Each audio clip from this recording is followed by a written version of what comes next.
গ্রামের শেষে গরুর গোয়ালের পাশে একটা ভাঙা খড়ের চালায় থাকতো 14 বছরের রূপা।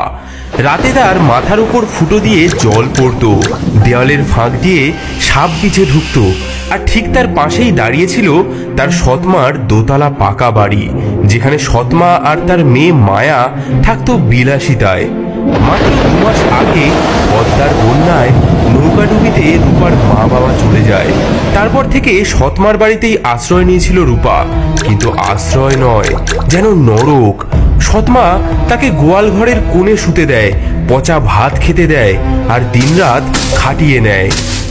শয়তানি কালামুখী, সকাল থেকে এখনো তোর ধান ভাঙা শেষ করতে পারলি না?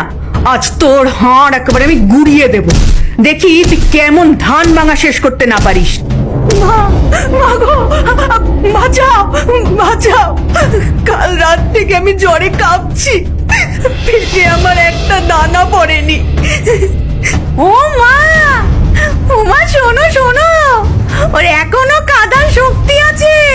ও মা, ওর মাথাটা ফাটিয়ে দাও না, আমি ওকে ধরে রাখি, তুমি ওকে মারো মারো মারো। তোর মতো অকুর্মাকে জন্ম দি না, তোর মাও পাপ করেছে বুঝলি, তাই তো মরে গেল। মা, তুমি ওর চুলের মুঠি ধরো, আমি ওর পিঠে 2-4 ঘা লাগাই। বড্ড বাড়বাড়ন্ত হয়েছে।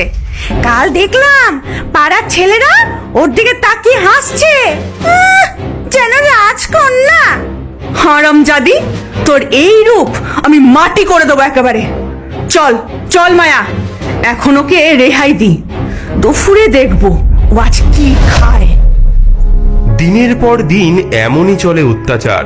রূপা কাজ করে যায়, আর সৎমা ও মায়া উপভোগ করে তার কষ্ট। এই যে, এই খা, তোর এই যোগ্যতা। দেখো মা, ও কেমন পচা ভাতগুলো খায়, ঠিক যেন পুকুরের মতো। আর শোন, আজ পুকুর থেকে তুই কলমি শাক তুলে আনবি বুঝলি, নইলে কিন্তু রাতে খাবার পাবি না।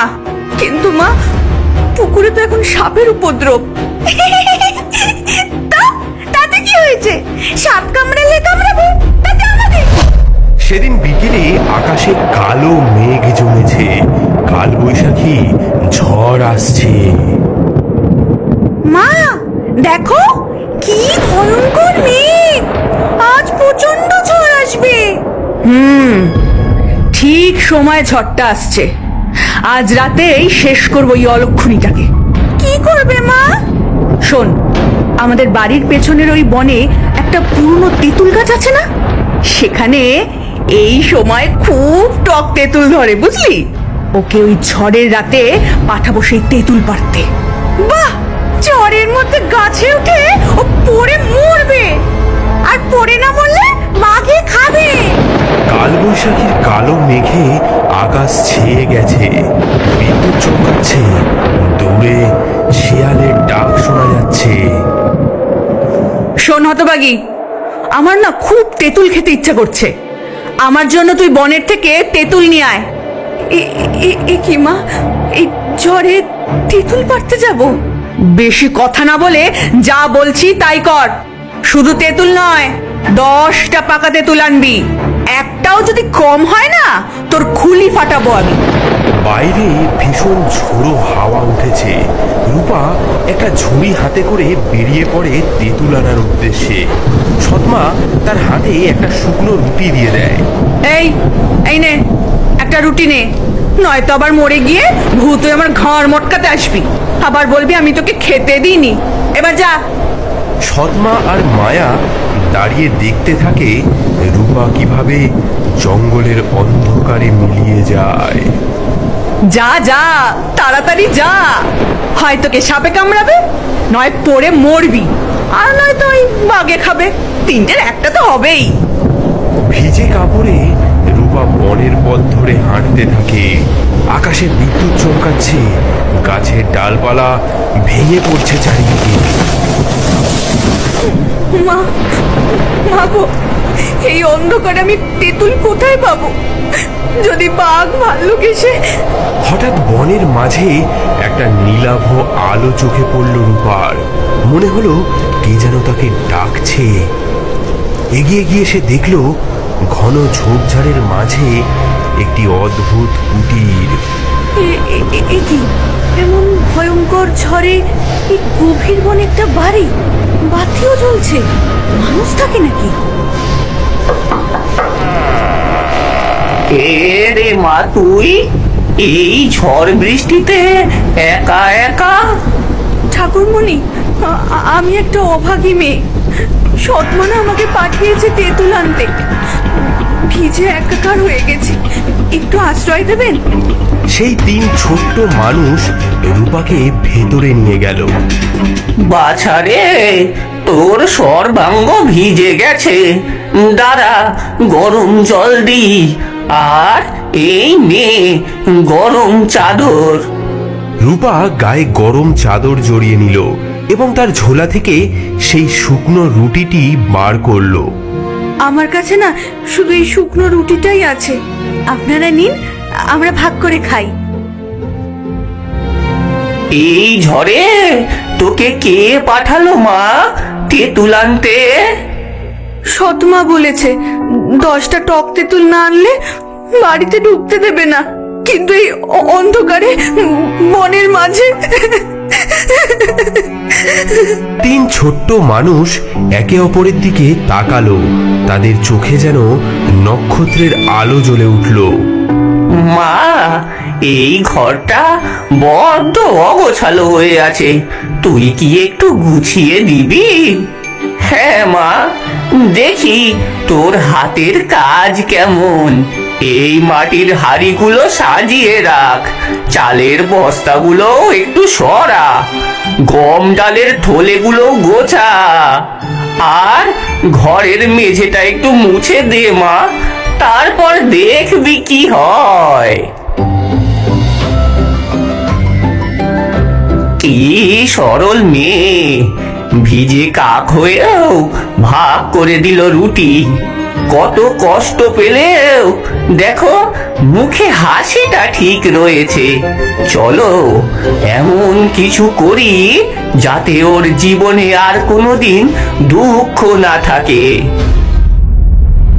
আমি দিলাম প্রথম বর, তোমার জীবনের সব দিন যেন আগের দিনের চেয়ে বেশি আনন্দময় হয়। আমি দিলাম দ্বিতীয় বর, প্রতিটি কথার সঙ্গে তোমার মুখ দিয়ে যেন মোহর ঝরে। আমি দিলাম তৃতীয় বর, এক রাজা যেন তোমাকে বিয়ে করে। এদিকে বাইরে ভোরের আলো ফুটে উঠতে শুরু করেছে।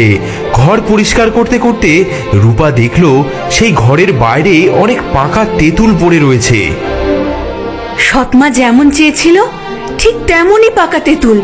হ্যাঁ, নে মা নে, তোর ঝুড়িতে তুলে নে।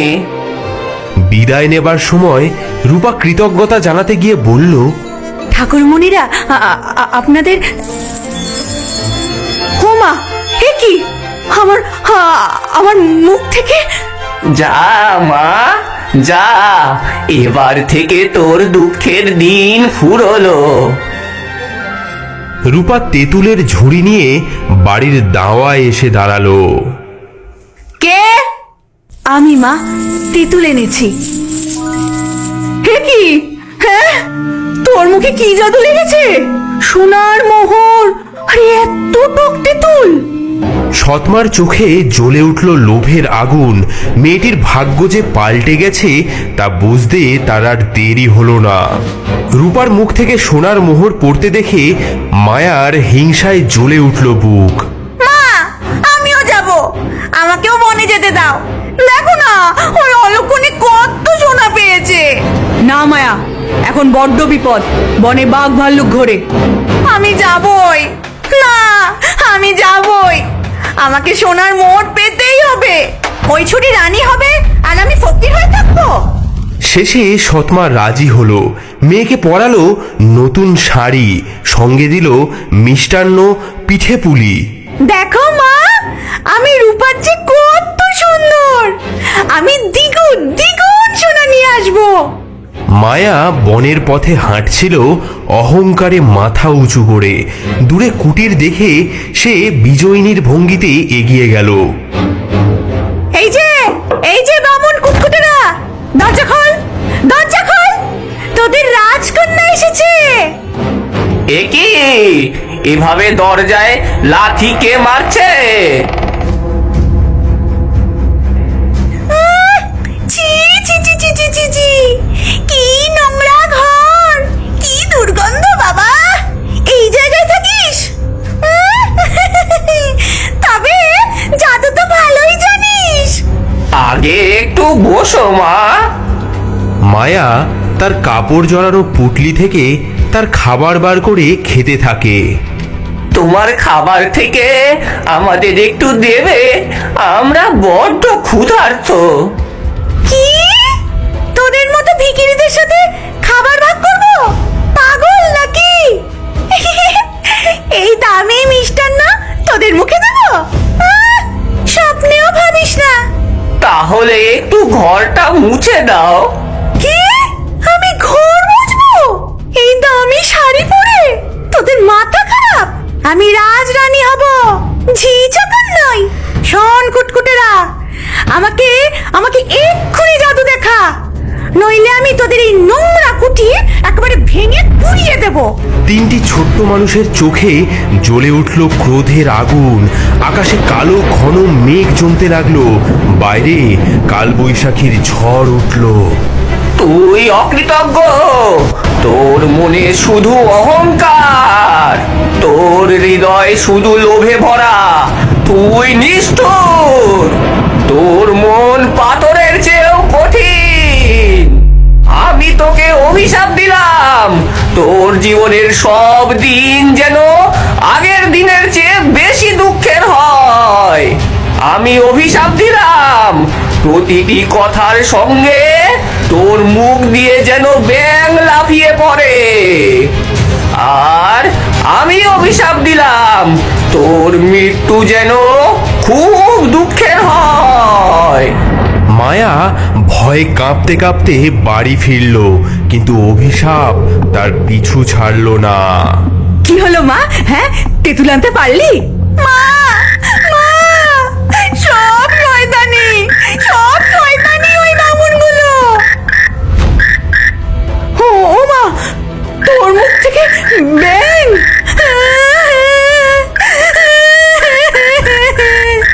মা, মা গো, আমার কি হলো? মায়ার মুখ থেকে বেরোনো সেই ব্যাঙগুলো লাফিয়ে লাফিয়ে সেই সৎমা এবং মায়াকে কামড়াতে শুরু করলো। ও মা, ই, কামড়াচ্ছে! ও বাবারে!